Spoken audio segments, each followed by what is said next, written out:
I remember segregation quite strongly, and that's not exactly an event.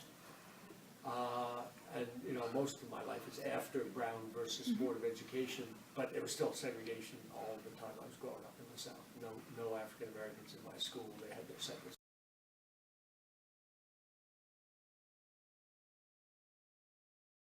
In rural Virginia, and I'm sort of ashamed about a lot of this now, because it seems like, what was everybody thinking? I mean, I was a little kid then. I was in elementary school in the 50s, but I remember African Americans in our town. It was in the country. African Americans in our town were all called by their first names. I mean, I knew their last names, but I was, white friends of my parents would all be Mr. and Mrs. But blacks would have all be first name. And I never even thought of that till like 5 or 6 or 8 years after I, left the South and moved north. But that was just common. I never thought of that as disrespectful, just the way it was. Almost all the African Americans in town worked for the white families in town, and they weren't slaves. I don't go back that far, but I can't remember African Americans having higher level jobs in our community.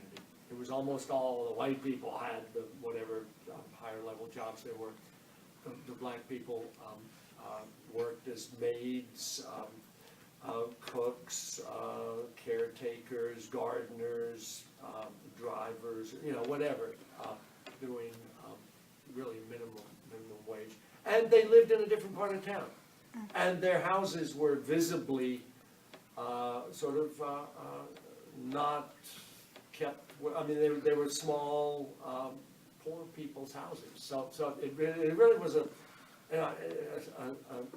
conspicuous split, and I never thought anything about that. I just thought, at age 6, 7, 8, 9, 10, I just thought, okay, well, that's fine. And everybody seemed cordial, and everybody seemed to get along, and I just thought that's the way it was. My sister, in fact, wrote a letter to President Eisenhower in 1950. She's older than me. I think it was 1956 or 7 when I was 6 or 7, and my sister was about 10. She wrote a letter to President Eisenhower asking him, why is it that black children can't go to my school?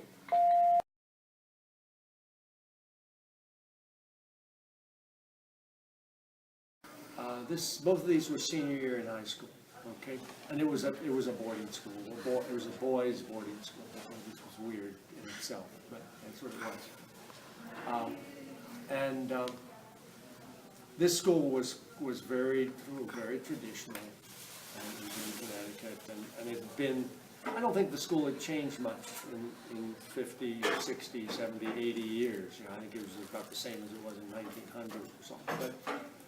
But 1968 was a really a year of change and a lot of disruption in the country. And I remember there was a group of us who were feeling this school is we're not being prepared for the world. We're in some sort of ivory tower, and there was the civil rights movement going on. There was the Vietnam War going on. People a little bit older than us were being drafted and going to Vietnam and dying. People were rioting in the streets, marching to Selma, and here we were in 1968 in this sort of ivory tower boys' boarding school.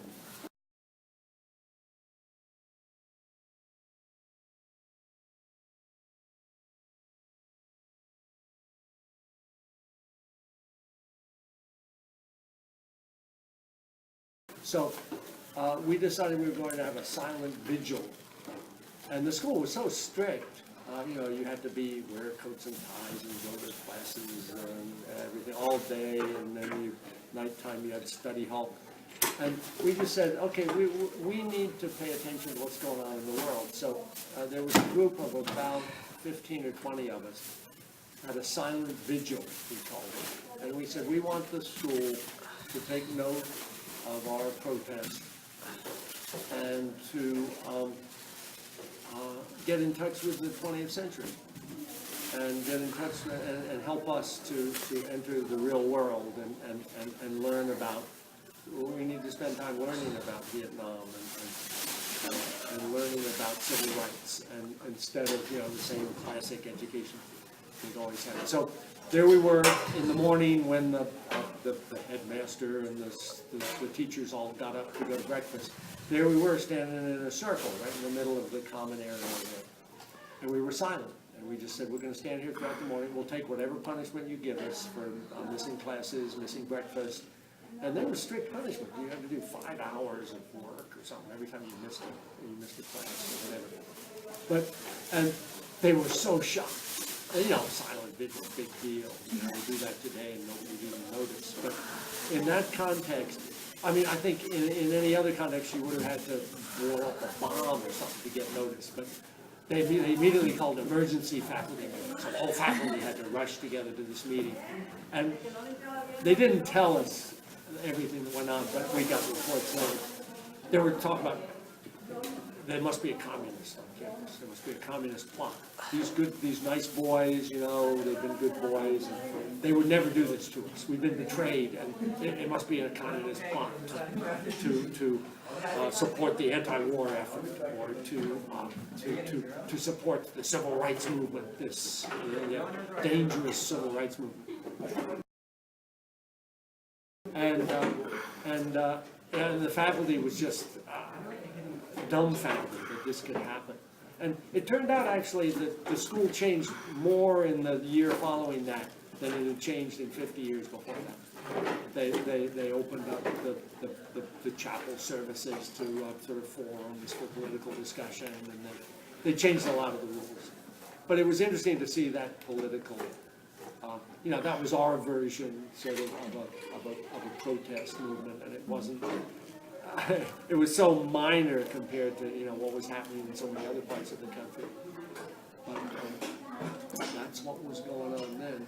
And later that spring, I was actually on it was a field trip. It was like a conference, not a little bit like the Model UN, but not exactly, in Baltimore, when Martin Luther King was killed in Memphis.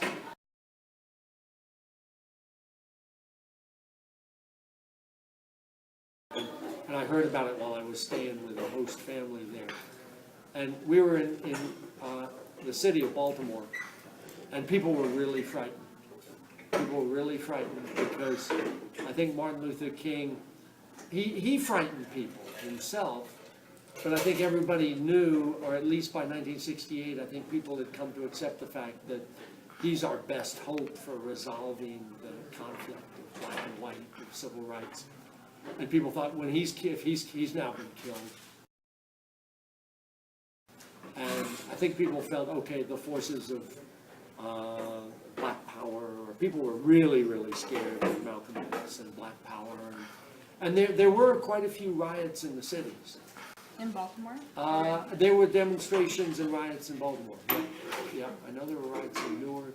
I know there were big riots in Los Angeles. But I don't know the scale of the riots in Baltimore. And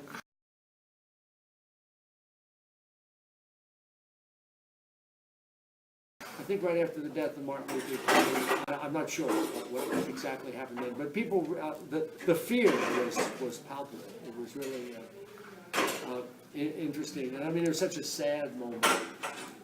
And you know, it wasn't that long after the death of Kennedy, and I think Bobby Kennedy was killed just 4 or 5 months after Martin Luther King was killed. So it was a scary time in the country. And there were a lot of demonstrations at college when I was there. That was after the Cambodian invasion.